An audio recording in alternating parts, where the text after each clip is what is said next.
Welcome to the Common Man Football Show. My name is James Coburn, and today's episode, we have another trade. The New England Patriots traded Jacoby Brissett for Phillip Dorsett from the Indianapolis Colts. Straight up trade, one for one, and I figure, you know what, let's do a review of this trade. And so we'll start with Jacoby Brissett. We'll go through the data. We'll go through everything that's available. We'll even get into some preseason data. Now, I don't usually like to use preseason data, and honestly, you can just disregard it if you want, but I do think that it provides at least some context, like maybe what their thought process was, if you will. I really don't like using preseason data for making big decisions, but I'm just saying that that's what some of the thought process might have been.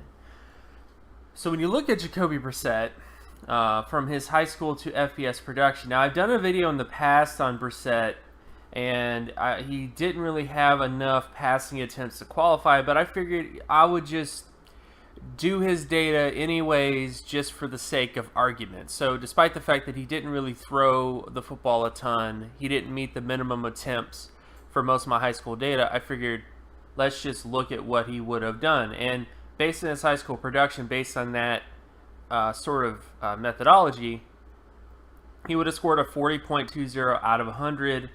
As you know, if you've been an avid listener of this show, you need at least 69 out of 100 or more to be a long-term starting quarterback since 2007, and 84 to be a Pro Bowl quarterback since 2007, since the 2007 NFL draft class. So he doesn't quite hit the minimum threshold for a long-term starter based on his high school production data. And again, that's high school production data where he didn't have a ton of attempts. I mean, he had a lot of attempts, but he didn't have enough to qualify for the high school production data. But I decided just to throw him in just to go from there. And then you look at his FBS production score. His highest FBS production score while he was at NC State was a 73.78 out of 100.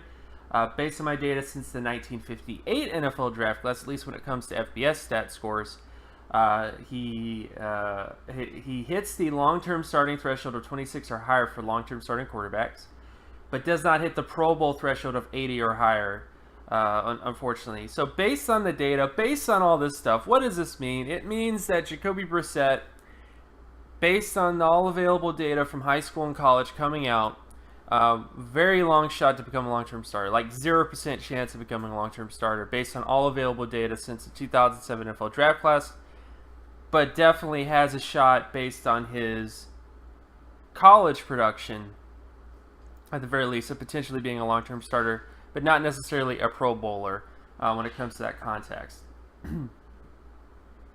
And then when you look at his preseason data, because again, Jacoby Brissett has not really started a ton of NFL games, but he has had a lot of usage in preseason. So this is preseason data. This basically goes back to the 2010 preseason season.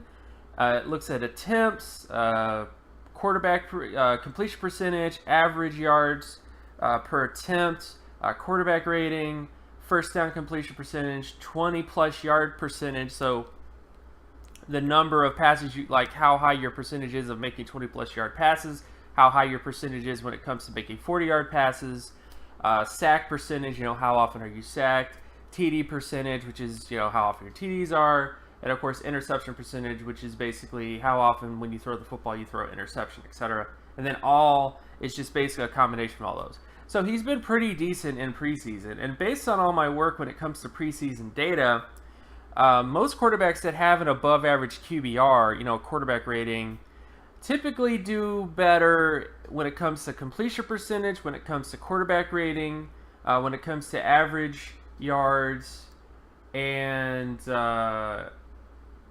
interception ratio to a certain extent. But the big ones is just completion percentage and quarterback rating.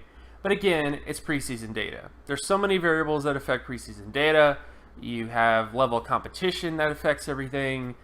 Who's starting, who's not starting, what type of, there's so many things that affect preseason data.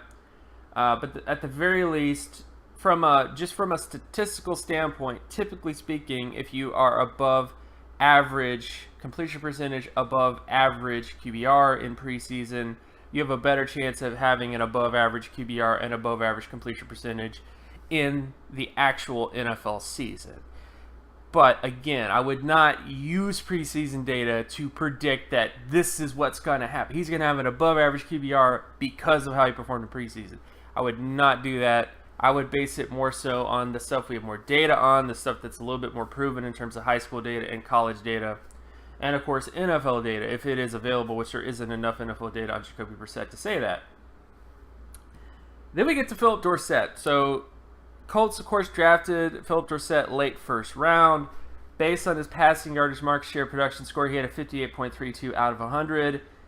And unfortunately, he did not hit any high-end wide receiver threshold since 1969. So he did not hit the 5-time All-Pro production threshold. He did not hit the 3-time All-Pro production threshold, the 3-time Pro Bowl threshold. But he did barely eke out the long-term starter threshold. So based on all the data with him coming out of college, based on his market share production, passing yards market share production, he had at least a shot to become a long-term starter. That's about it, based on his overall production. The majority of players who produce like this in college, the way Phillip Dorsett produced, end up becoming long-term starters. And then you come to his actual athleticism data. He had a 51.59 explosive lower body strength score, a 90.27 speed score, and a 90.85 flexibility score. As you can see, this is probably why he got drafted in the first round, is because of his athleticism data. I mean, he had a 90-plus percentile speed score and a 90.85 flexibility score, and his explosion score was not the best. And again, explosive lower body strength typically deals with, how powerful you are in your lower body. Can you break, a lot of guys who perform really well in this can break tackles really well and stuff like that. With Dorsett, he's fast, he's flexible, not very explosive. He does at least have All-Pro, Pro Bowl athleticism traits. But again, you have to have the total package. You have to have the production with the athleticism. That's where the disconnect was. And it's also why it makes sense that Phillip Dorsett, in terms of his actual NFL career, so this is NFL data, when it comes to his market share, passing yardage, and overall market share, it just isn't the best outlook for him over here. And in addition, if you just look at it overall, his rookie season was below average across the board. Got a little bit above average last year in 2016, but still, a 63.59 overall market share score, which basically MSY score is basically the overall market share score. That is like a top 100 to top 150 wide receiver performance. So not the greatest, not the greatest in terms of overall performance, which again makes sense based on his market share production in college. This shouldn't surprise anybody that this is how he's producing when that is largely how he produced at the college level, despite his sort of athleticism traits. So then we get into who wins this trade, right? So honestly, I don't really have a winner. The motivations for the Colts, though, I think is realistically because of the backup situation. This is, again, preseason data, but this is how the backups on the Colts performed this preseason. The best guy in that group was Stephen Morris, who has been pretty good preseason quarterback. Most of his career has been pretty good in terms of preseason data, statistics at least. But as you can clearly see, he's not as good as Jacoby Brissett. If you just go back and look at Jacoby Brissett's preseason performances, he's been much better than Stephen Morris from a holistic kind of perspective. And then also you add in the other fact that when you actually look at Stephen Morris's data, from his high school production data to his FBS Stat Score, he's kind of in the same boat as Jacoby Brissett. He didn't quite hit the long-term starting high school production score, nor did he hit the long-term starting FBS production score. Well, he did hit the long-term starting FBS production score, but he didn't hit the high school production score. And Jacoby Brissett also performed much better in college than Stephen Morris, and also is performing a little bit better when it comes to preseason. So honestly, in terms of the Colts' move here, I just think it's them kind of scrambling to get a guy in their mind that they think could be a quality backup for them. That's all I can really think as to why the move would happen, is that they think that Jacoby Brissett, maybe fits what they do a little bit more. They trust him a little bit more. Who really knows 100%? And again, I'm not saying that they're basing this on preseason data at all, because again, I wouldn't base any major decision purely on preseason data based on all the variables. But I do think that there is sort of a sense that, this guy Brissett is performing better in preseason. He's a little bit better when it comes to college production. He's a little bit more efficient, a little bit better. So let's get Jacoby Brissett in here. Let's get another backup quarterback, and hopefully he can help this team get through some rough patches. I mean, that would be my assumption, because they don't have as much of faith in Stephen Morris, and they definitely don't have much faith in Scott Tolzien, who has even more data on him, because he actually had a more starts and just didn't really do that well. So this might just be what motivates all that. As far as the Patriots Phillip Dorsett is the classic Patriot type of guy. They typically, in terms of the guys that they go after, they typically do use analytics to find wide receivers. It's just that they just don't get very lucky, and they also look at certain things and they don't look at the other factors involved. Like they look at athleticism traits and go, wow, he's super athletic, so he's probably going to be like Randy Moss, or he's going to be like this guy, he's going to be that guy. Like, they oftentimes are too fixated on one variable when it comes to evaluation, and they don't look at all the variables from a holistic standpoint when it comes to wide receiver evaluation. That's the biggest thing I've seen with them, because they draft guys like Josh Boyce. Josh Boyce and Phillip Dorsett are almost identical in terms of being these athletic wide receivers who weren't really that productive in college. So they tend to have a type, They tend to have a type of guy that they go after. And Dorsett definitely fits that sort of mold of, they want to get faster, they want to get a Brandon Cooks-like guy, because they don't have many of those types of guys.